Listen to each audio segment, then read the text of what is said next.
So for this blog, we're going to be looking at two passages. The first of which is in Hosea 6, and the second is in Matthew 12.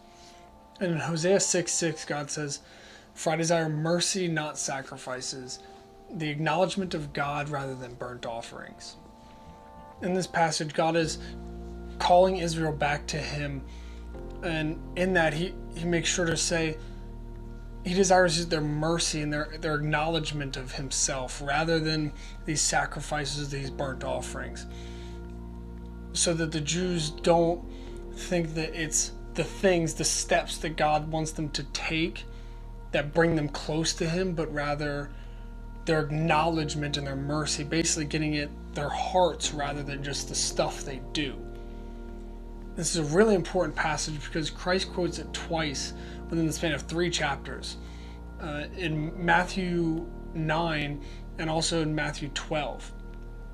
And in Matthew 12, Jesus and His disciples are walking through the grain fields on the Sabbath, and they're hungry, so they decide to pick heads of grain out to eat. And the Pharisees stop them and go, "Whoa, whoa, whoa, you guys can't do that. It's the Sabbath. That's unlawful." And Jesus responds by saying, "Did you not know that David and his companions consecrated bread in the temple, which is unlawful for them to do? That only priests could do that." And Jesus got at the heart of the issue and said, if you only knew what these words meant, "For I desire mercy and not sacrifices," and quotes Hosea 6. And it gets to the point of the Pharisees were very quick to quote, but very slow to act. And in that it's, well, put your money where your mouth is. That the closeness with God back in Hosea and even then with Christ, it wasn't about the stuff they did. It wasn't about the religious activities or the sacrifices and burnt offerings they made. That God wanted their hearts. So today as the church, does God have our hearts? And see, because we call ourselves followers of Christ, but we also think that sacrificing on Sunday mornings for an hour and going to church or youth events or whatever religious activities we do, that is our closeness with God, and that's what He looks for. Now, we may be close to God doing those things, but is that all He's looking for?